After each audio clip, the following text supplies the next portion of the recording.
खौफ का माहौल तो तब से शुरू हो गया था, वो तो बीच में कोविड आ गया, नहीं तो वो उस टाइम पे पता नहीं क्या ही हो जाता।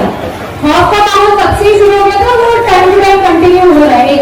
एक दोनों तीन तीन महीने के गैप में वो कुछ ना कुछ आपको एक चुटकुला दे रहे हैं डराने के लिए। तो तब से जो स्वरा भास्कर जी है, she was very active, Mundra में भी आ चुकी है और हर जगह पर देश में अलग अलग जगह पर जाकर के स्वरा भास्कर और उनकी टीम एनआरसी सीएए के लिए बहुत फाइट किया। तो आप लोग इनको जोर से तालियां बजाइए। You know why? Because she is not a Muslim. ये जब कोई जो गैर मुसलमान नहीं होता है, बट वो जब माइनॉरिटीज के लिए खड़ा होता है ना, तो ये बहुत बड़ी बात होती है। हमने ये चीज अवार्ड अंकल में देखी, इसलिए मुंद्रा बसा वाले अवार्ड अंकल के साथ खड़े थे, हैं और रहेंगे। And trust me, she is one of them, जो सेक्युलरिस्ट माइंडसेट को रखती है और उसी को फॉलो करते हुए पिछले 4-5 सालों से माशाल्लाह she is very much into social work, social field, awareness, women empowerment and what not. So I think स्वरा जी, आपका सभी लोग कितने टाइम से वेट कर रहे थे। ऑफकोर्स बहुत बारिश हो रही है, बट यहाँ तक आप आए हुए हैं। Thank you so much. एक बार जोरदार तालियां हो जाए। And now everyone is waiting for you, for your voice. So let's have a big round of applause for the one and only Swara Bhaskar.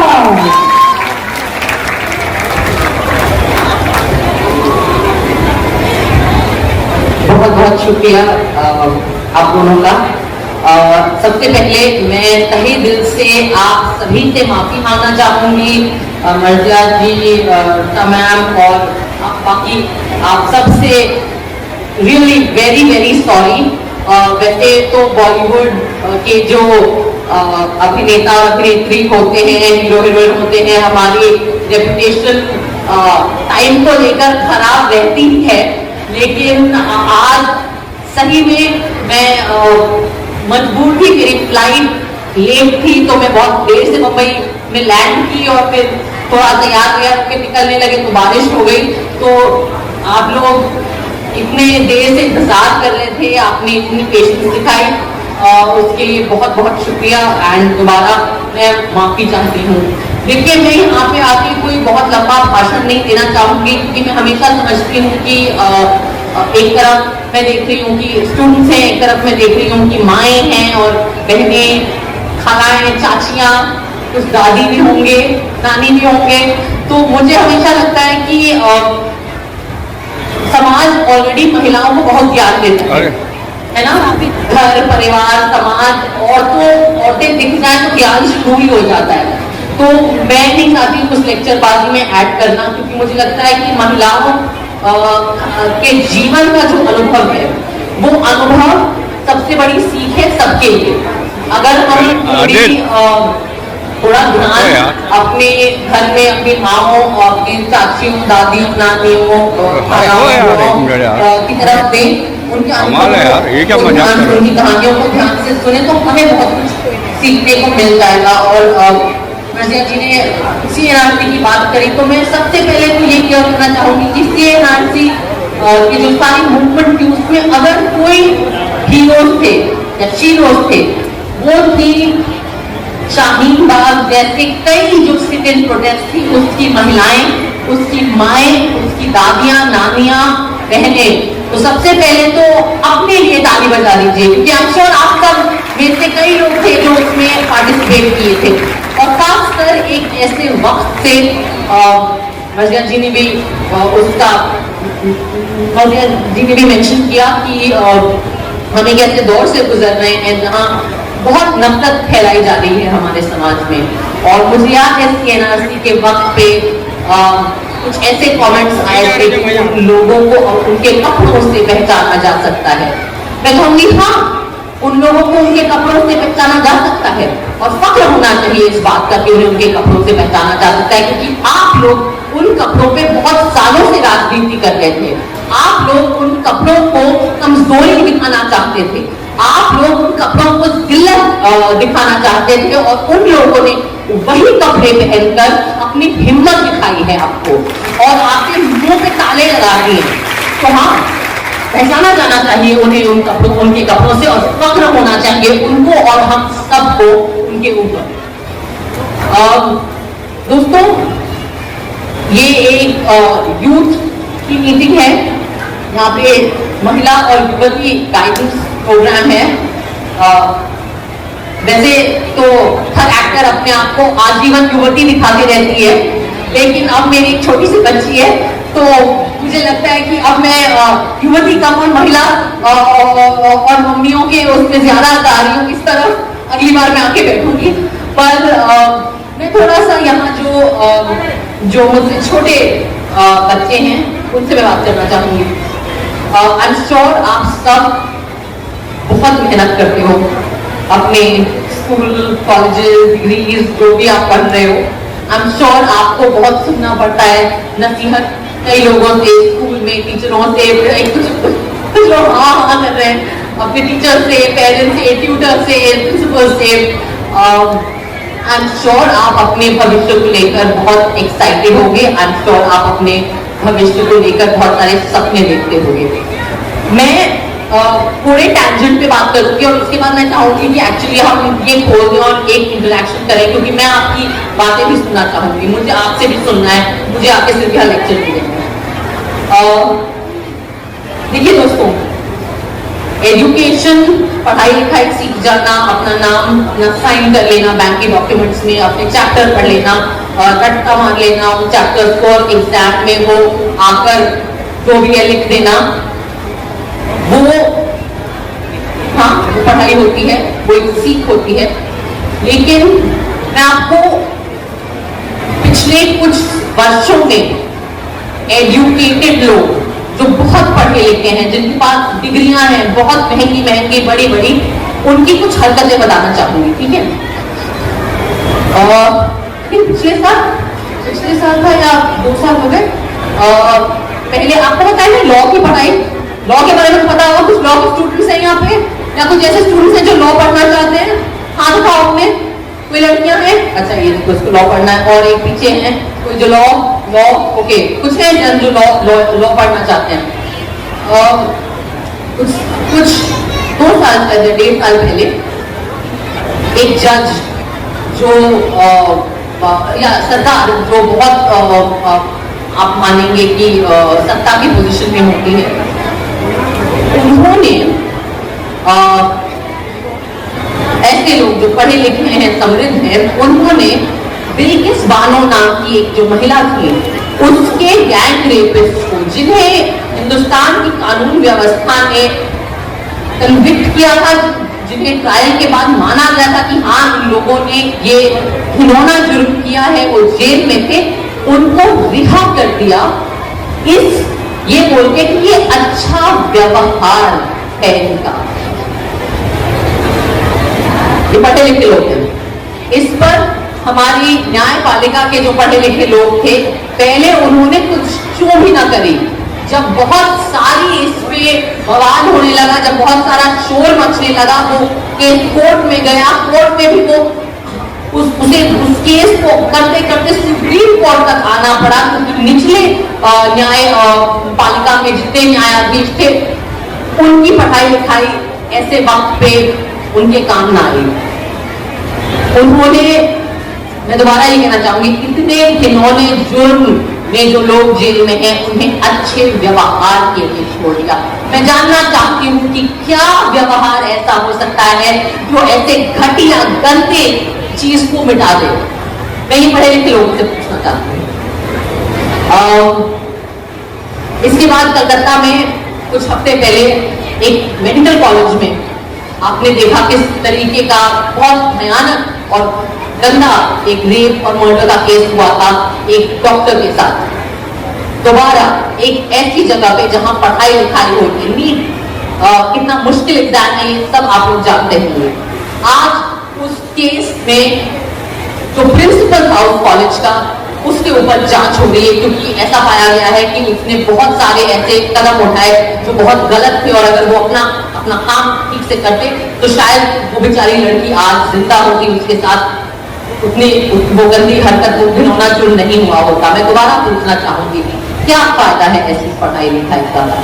जिसमें जो जो ऐसी हो कि आपकी आत्मा एकदम सुन पड़ जाए। एक तीसरी घटना के बारे में मैं बात करना चाहती हूँ। ये घटना मध्य प्रदेश में हुई। मध्य प्रदेश के एक शहर में, जहां पे एक दिन में भरी दोपहरी में एक चौराहे पर एक महिला जो सफाई कर्मचारी हैं उनके साथ बलात्कार हुआ, सामूहिक बलात्कार हुआ। भरी दोपहरी में चौराहे पे जहां लोग थे, और उस चीज को रोकने की जगह लोग उस घटना का फोन निकाल के वीडियो बना रहे थे। मैं जानना चाहती हूं कि ऐसे बीमार समाज में पढ़ाई लिखाई आप क्या फायदा हो रहा है आपकी पढ़ाई लिखाई का? मैं आपसे इसलिए ये बात कहती हूँ कि हमें बहुत एडवाइस मिलती है पढ़ने लिखने के लिए, लेकिन आज मैं इस मंच से ये जरूर कहना चाहूंगी कि अगर आपकी पढ़ाई लिखाई के पीछे ईमान नहीं है, अगर आपकी पढ़ाई लिखाई के पीछे अच्छी नीयत नहीं है, अगर आपकी पढ़ाई लिखाई आपको एक अच्छा इंसान नहीं बनाती, अगर आपकी पढ़ाई लिखाई उस मौके पे जहाँ कुछ आपकी आंखों के सामने गलत हो रहा है आपको ये हिम्मत नहीं दे रही कि आप अपनी आवाज उठाएं, तो आपकी पढ़ाई लिखाई का कोई फायदा नहीं है। तो आप में और वो बंदर में जो सर्कस में भी कोई चीजें सीख जाता है, कुछ एक चीजें, या वो शेर जो सीख जाता है कि वो फायर आग के गोले में कैसे कूदना है, उसमें कोई खास फर्क नहीं है। पढ़ाई, कोई भी पढ़ाई लिखाई हमारे ईमान को और जागरूक करना चाहिए। किसी भी पढ़ाई लिखाई को हमारी आत्मा को और मजबूत बनाना चाहिए और साफ बनाना चाहिए और पाक बनाना चाहिए। अगर आपकी पढ़ाई लिखाई वो काम नहीं कर रही है तो उसका कोई फायदा नहीं है। मैं आपसे ये बातें इसलिए कह रही हूँ क्योंकि अक्सर जब हम आपकी उम्र पे होते हैं तो लोग आपको सक्सेसफुल कैसे होना है इसके कई नुस्खे बताएंगे, पर मैं मानती हूँ कि ऐसा समाज जहाँ पे कमजोर लोगों के ऊपर जुल्म होता जा रहा है, उस समाज में सक्सेसफुल होके कोई मतलब नहीं है। क्योंकि जिस समाज की आत्मा मर गई है उस समाज में आप कितना ही आगे बढ़ पाओगे। वो आग जो बाहर लग रही है वो कभी ना कभी आपके घरों तक भी आएगी। और इन्होंने, मर्जिया ने धर्म की बात करी, हिंदू मुसलमान की बात करी। मैं सिर्फ ये कहना चाहूंगी कि देखिए, हमारी पहचान कुछ भी हो सकती है, और पहचान एक ऐसी चीज है जो एक तरीके से आपके हाथ में नहीं है। वो आपकी किस्मत में लिखा था कि आप किस परिवार में पैदा होंगे, कहाँ पैदा होंगे, आपका धर्म क्या होगा, आपकी जात क्या होगी, आप कौन सी भाषा बोलेंगे, और आपको किस देश का निवासी बताया जाएगा, आपकी पासपोर्ट पे कौन सा स्टैंप लगेगा। ये एक तरीके से किस्मत है। ये हमारे, या उसे आप एक्सीडेंट बोल दें, या किस्मत बोल दें, या भगवान का किया बोल दें, इसमें आपकी कोई मेहनत नहीं है। तो इस चीज के लिए ज्यादा, मतलब ठीक है आप जो है उसका हम सबको गर्व होना चाहिए, लेकिन इसके ऊपर ज्यादा इतना तवज्जो देने की जरूरत नहीं है। क्योंकि अगर आप अपनी पहचान पे इतना जोर देते रहें कि आप ये भूल जाएं कि आप एक इंसान हैं, आप पहले एक इंसान हैं, तो फिर उस पहचान का भी कोई फर्क नहीं होता। और आज हम उस पहचान की राजनीति अपने देश में देख रहे हैं, और हम वो राजनीति जो पहचान को लेकर इतनी फोकस्ड हो कि वो अपनी इंसानियत भूल जाए, उसका क्या हश्र होता है वो आज हम सबके सामने है। तो इसलिए मैं ये कह के अपनी बात यहाँ खत्म करूंगी, और उसके बाद आपसे मैं इंटरेक्ट करना चाहूंगी कि आप डॉक्टर बन जाओगे, आप इंजीनियर बन जाओगे, आप लॉयर बन जाओगे, आप होम मेकर बन जाओगे, आप बच्चे पैदा करोगे, शादी करोगे पहले, फिर बच्चे पैदा करोगे, आप बहुत फूलोगे, फलोगे, आबाद रहोगे, लेकिन अगर आपके अंदर आप इंसानियत जिंदा नहीं है तो ना किसी सक्सेस का कोई मतलब है, ना किसी पढ़ाई लिखाई का कोई मतलब है, और ना किसी और पहचान का कोई मतलब है। So thank you so much for waiting for me, for listening to me. And अगर मर्जिया जी की परमिशन हो, और अगर ऑर्गेनाइजर्स की परमिशन हो, तो we can maybe open it up for questions and have an interaction. Is that okay? Supriya is going to connect on video call. Oh, nice. Yes. Perfect. 5 minutes. We'll just figure out. And yes. So 5 minutes. Yeah. Just 2 minutes. Yeah. Okay. Question answer sessions Supriya ताई जब तक सुप्रिया ताई connect होती हैं वो address करेंगे आपको, but तब तक आई वांट कि आप एक क्वेश्चन आंसर सेशन जो है वो स्वरा जी से और रूता आंटी से आप उठ करके अपने क्वेश्चंस पूछ लो। या अपना यस बाबूजी पाटिल के लोगों को क्वेश्चन पूछना था। यस यस यस पूछिए पूछिए। या उनका माइक है ना उनका। Good evening. मुझे ये क्वेश्चन करना था मैम कि हम भी एक हिंदू कम्युनिटी से बिलोंग करते हैं और काफी साल से मेरा बर्थ भी यहीं का है, बट हमें मुंद्रा में इतना सेफ है कि आज तक कभी हमारे साथ हुआ नहीं कुछ, बट जो हमारे महाराष्ट्र में और हमारे जो इंडिया में चल रहा है, जैसे लोगों को खिलाफ हिंदू मुस्लिम कम्युनिटी के रिलेटेड कुछ भी भड़काऊ भाषण या एनीथिंग, उसके रिगार्डिंग आपका क्या बोलना है? आपका नाम क्या है? Pragya Pathak. Thank you Pragya. I hope यहाँ से आपकी आवाज बहुत मुंद्रा के बाहर पूरे मुंबई में, महाराष्ट्र में और देश में लोगों तक पहुंचे, बिकॉज आप बिल्कुल सही कह रहे हो कि देखिए हिंदुस्तान में हमेशा से अलग अलग समुदाय के लोग रहे हैं, हमेशा से अलग अलग पहचान के लोग रहे हैं, ये कोई नई बात नहीं है। और हमेशा से इस देश के लोगों को आपस में रहना आता है, एक दोस्ती के व्यवहार से, एक सौहार्द के व्यवहार से, एक भाईचारे के व्यवहार से। आज की डेट में या पिछले मैं कहूँगी पिछले 80-90 दशक से एक खास किस्म की राजनीति हमारे देश में पैदा हुई है, जो हमारी पहचान को एक वेपन बना के, हमारी पहचान को एक तरीके से हमारे खिलाफ इस्तेमाल करके अपने फायदे के लिए राजनीति कर रही है। और पिछले 10 सालों में मुझे तो ये लगता है कि वो जो नफरत की राजनीति और ये विचारधारा फैला रही है, वो नफरत एक नशा हो गई है। और उसमें सही में कई ऐसे लोग हैं जिनका दिमाग खराब कर दिया है। एक बीमारी है, वो एक मानसिक बीमारी है।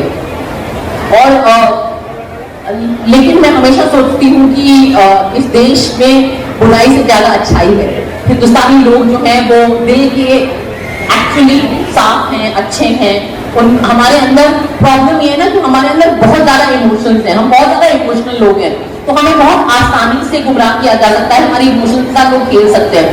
तो मेरा ये मानना है कि अब हम इस चीज को लेकर जागरूक हो रहे हैं, इस नफरत के खिलाफ जागरूक हो रहे हैं। और एक चीज मैं जरूर कहूंगी कि ये बहुत जरूरी है कि आप जैसा अनुभव बता रहे हैं कि आप एक हिंदू कम्युनिटी से बिलोंग करते हैं, लेकिन एक मुस्लिम मेजॉरिटी एरिया में रहते हैं, लेकिन आप बिल्कुल सेफ हैं। ये कहानियां, ये जरूरी है कि आपके जैसे लोग या हमारे जैसे लोग उठ के ये बात और बोलें कि हम एक दूसरे के लिए खड़े हों, हम एक दूसरे के लिए हिम्मत बने, आवाज बने। इसलिए मैं बार बार कहती हूँ कि आपके सामने अगर कोई गलत चीज हो रही है या आप कोई गलत चीज सोशल मीडिया या इस पे देखते हैं, आप स्क्रॉल मत करिए, आप लिखिए, अपना नाम डालके बोलिए कि नहीं, आप जो कह रहे हो ये सही नहीं है, ये मेरे साथ ऐसा नहीं हुआ। क्योंकि आपके इन शब्दों में, आपके अपने अनुभव में इतनी शक्ति है, क्योंकि वो सच है और सच में हमेशा हमेशा शक्ति होती है। इसलिए मैं चाहती हूँ कि आपने आज जो हिम्मत करी है, ये हिम्मत और कई लोग करें, क्योंकि सच तो यही है कि हिंदुस्तानियों को आपस में दोस्ती और प्यार के साथ रहना आता है। हम हमेशा रहे हैं ऐसे, और भगवान करे हम आगे भी ऐसे ही रहेंगे। ये जो एक बुरा वक्त हमारे देश में गुजरा है, मैं मानती हूँ कि ये वक्त खत्म होगा, हर रात के बाद सुबह जरूर होती है। Thank you.